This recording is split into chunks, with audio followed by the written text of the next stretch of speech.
Bonjour, bienvenue à la classe de français. I've got my coffee and I'm ready to speak some French.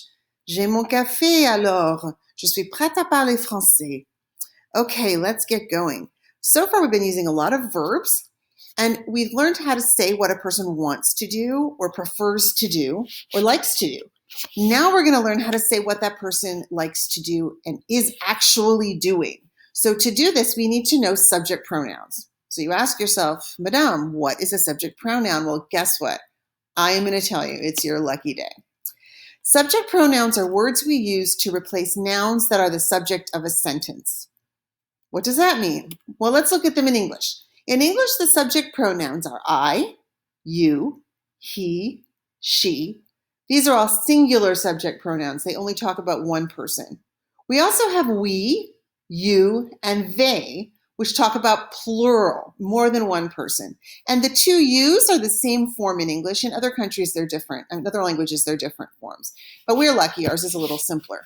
So I, you, he, she, we, you, they. Don't need to write that down. You already know it because you speak English.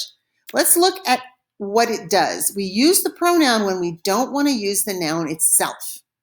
Let's do some examples. I think that'll make it clearer. Susan saw Tom yesterday, right? Well, let's say I've been talking about Susan. I don't need to say her name again. I call her she.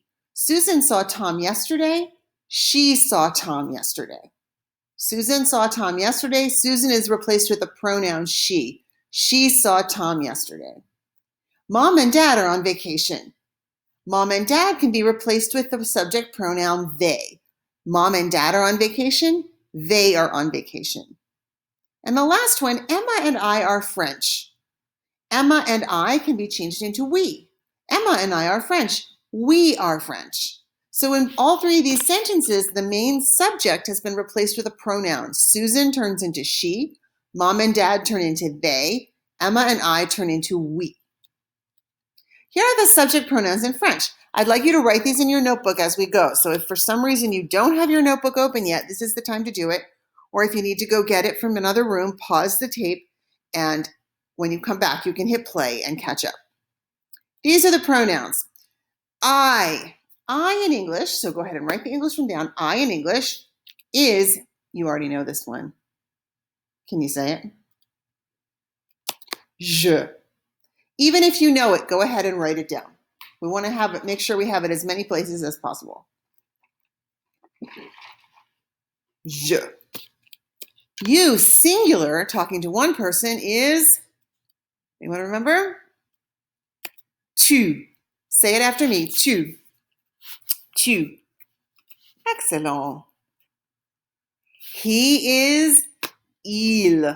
Répétez. Il. Il. She. Elle. Répétez. Elle. Elle. Super. So far we have je, tu, il, elle. We know those already. We've heard them all at different times saying different things. The next ones we're going to add to what we know are the plurals, where we're talking about more than one subject. So, for example, we, and you can see in this picture a bunch of people talking about themselves, we is nous. Say it after me, nous. Nous. Nous. It's a fun word to say, I think, nous. If we're talking about more than one person, and also if you're talking to someone that is formal to you, and we'll talk more about that later, you're going to use the word vous for you, not tu. Tu is one person. Vous is more than one person. Say it after me. It's vous. Vous. Excellent. They. Now in French, there are two words for they. We have just one word for they in English. If there's more than one person, it's they. In French, it depends on the gender of the people. If they're all guys, or if they're guys and girls mixed together, we use the pronoun il. Sounds just like the il for he, only now it has a silent S. Say it after me. It's il. Il. Excellent. Il. Then there's the feminine version of they, and this is only if you're talking just to girls, just about women or girls. And that word is elle. Again, silent S. Say it after me. Elle. Elle. Excellent. I'm going to go right back to where we started, and we're going to do it one more time together. Are you ready? Say them after me. Je, tu, il, elle, nous, vous, il, elle. Fantastic. We're going to practice these words together. We're going to say the French equivalent for what we see in English on the board. So, for example, I'm going to say you, and you're going to look on your notebook real quick and find it and say tu. Right. How about he? Il. Correct. We? Nous. You, plural? Vous. They, male and female? Il. They, all female? Elle. I? Je. She. Now we're out of order now. She. Elle. We. Nous. He. Il. They. Elle. I. Je. You, singular? Tu. You, plural? Vous. I.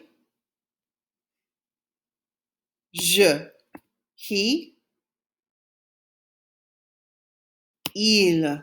You, singular? Tu. You, plural? Vous. Remember, if I'm going too fast, you can always use the pause button. They. Elle. He.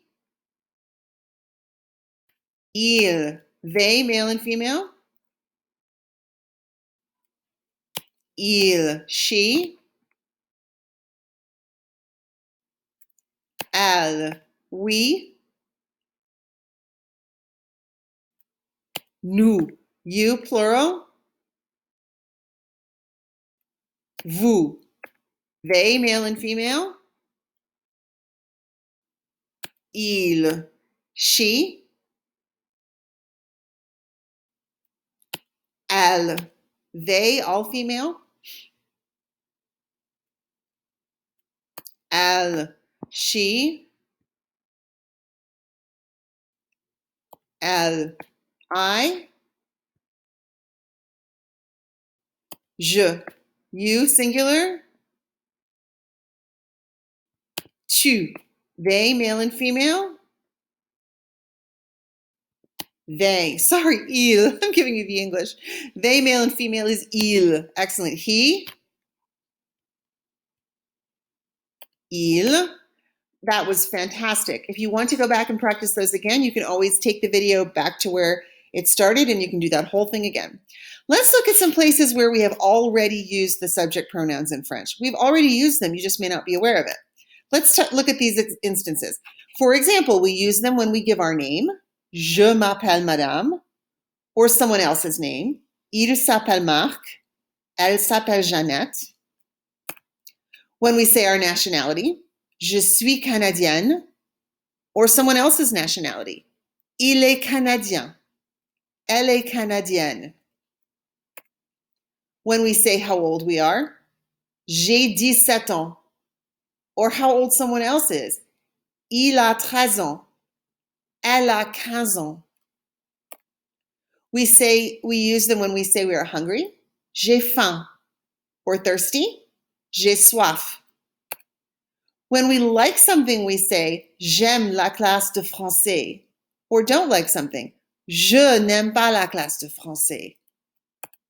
When we want something, je veux un soda, or don't want something, je ne veux pas une limonade. Here are some paragraphs for us to translate. These are going to help us get used to how the new vocabulary words fit into the sentences in French. So we're going to translate each of these 3 paragraphs, and I'd like you to write it in your notebook. And then I'm going to put the correct translation up, and I'd like you to compare what is on the screen of what you should have written with what's written in your notebook. Obviously, sometimes there are little tiny words that are different, but in general, it should be about the same. You're going to be going from French to English. Okay, so you're going to see how much you've learned that way. So this is our first paragraph. I'm going to read it to you. Then I want you to pause, write it out in English, and then press play and go in and see the English up on the screen. So here it is. Je m'appelle Marilyn. J'ai 14 ans et je suis canadienne. J'aime jouer au football américain. Je n'aime pas nager. J'ai faim. Je veux un hamburger. J'ai soif. Je voudrais une limonade. I'm going to read it a little slower this time. So just to make sure you understand every word. Je m'appelle Marilyn. J'ai 14 ans et je suis canadienne. J'aime jouer au football américain. Je n'aime pas nager. J'ai faim. Je veux un hamburger. J'ai soif. Je voudrais une limonade. Press pause and translate that into English, then come back. Okay, the English translation is right here. Just check against it. My name is Marilyn. I'm 14 years old and I'm Canadian. I like to play football. I do not like to swim. I am hungry. I want a hamburger. I'm thirsty. I would like a lemonade soda. Lemonade soda we don't really have in English, but that's what it is. Okay, numéro 2. You're gonna listen to me read it, then pause it and translate it into English. Voici un garçon. Il s'appelle Marc. Il a 20 ans. Il est français. Il aime dîner au restaurant. Il n'aime pas chanter ou danser. Il a faim. Il veut un sandwich et une salade. Il a soif. Il voudrait un jus d'orange. If it seemed like that was going a little fast for you, I'm not going to read it again, but you can go back in the tape and play it so that you can hear it again if you would like to. I'd like you to press pause, translate that one into English in your notebook, and then come back and look at the English translation.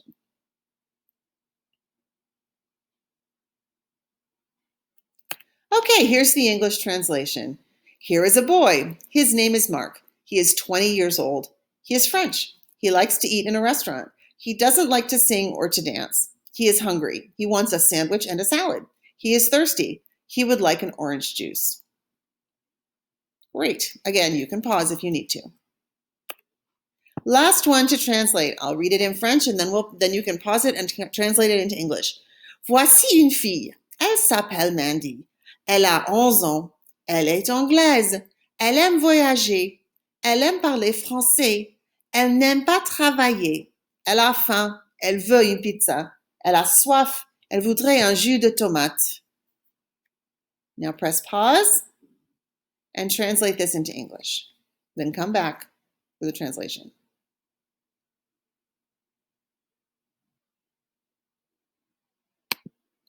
This is a girl. Her name is Mandy. She is 11 years old. She is English. She likes to travel. She likes to speak French. She doesn't like to work. She's hungry. She wants a pizza. She's thirsty. She would like a tomato juice. Pretty clear. Yay, you did a fantastic job. We're going to leave the video now and go into Classroom to do your independent work. There's also a flip grid to do after that. So you have a little bit of independent work in Google Docs, and then you have some work in Flipgrid. Have a wonderful day. Au revoir. Hold on a second, I have to get out of here. Au revoir et bonne journée.